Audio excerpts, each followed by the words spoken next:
Chicago Tribune. Oh, hi, welcome to Tea Party Hardy. Glad to have you here. Chicago Tribune column. Sorry, bigots, but I'm not sorry for once trusting Jussie Smollett. Now, she says she's talking to the bigots here.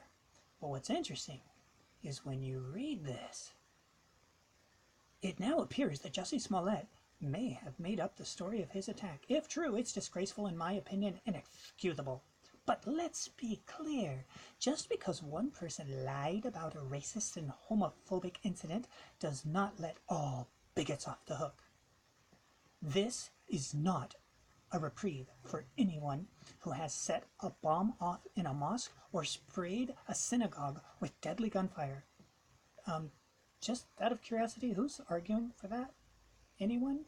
Don't see any blue letters for highlights. There's a blue letter for Donald Trump. There's no blue letter for who's arguing that. There's blue letters for Jussie Smollett lying, but there's no blue letters for... Interesting. We live in a country where bigotry is commonplace, and that's just as disgraceful and inexcusable as someone staging a fake attack. It's also as inexcusable as not using a comma there and using a capital N, but whatever, what's the point of going to school? They just teach you this stuff and then you can blow it off and work for the Chicago Trib. Okay, we live in a country where bigotry is commonplace. It is so commonplace, you can find it all throughout this article. That's how common it is, that as you read paragraph after paragraph, she never stops displaying bigotry.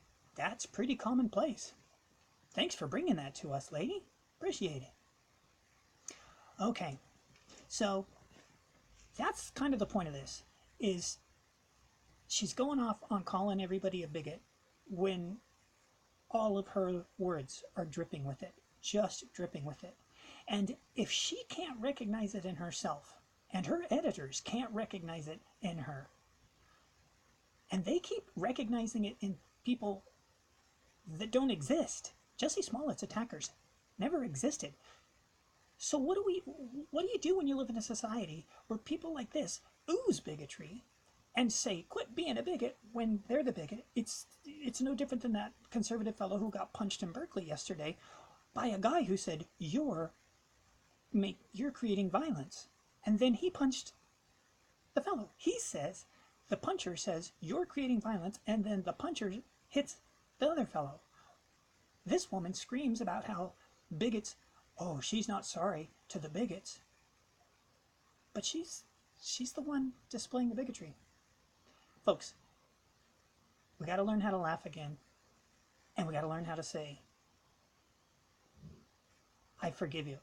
And if you're going to run around calling all these people bigots, and she goes on, and she starts naming some real examples that aren't hoaxes, because, hello, people being nasty to people, I wish it was a rarity, but it's not.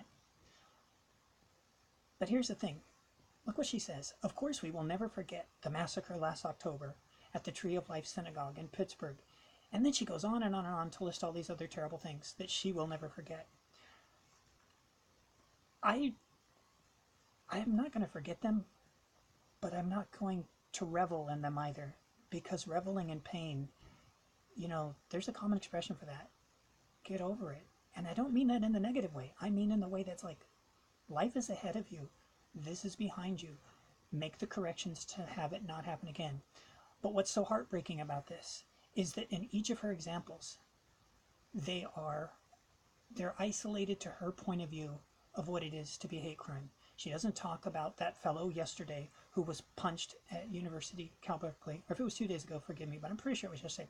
But the point is, she's so myopic in her thinking, but I guess you would expect that of a bigot. That's kind of what it means, doesn't it? And with that, I'm going to close. Thanks for checking into the Tea Party Hardy channel and putting up with our very low budget setup here. We're glad to have you. If you want to leave a comment, we'd love to have it. If you want to subscribe, that's even more exciting. And thanks for supporting us. Have a great weekend. Bye-bye.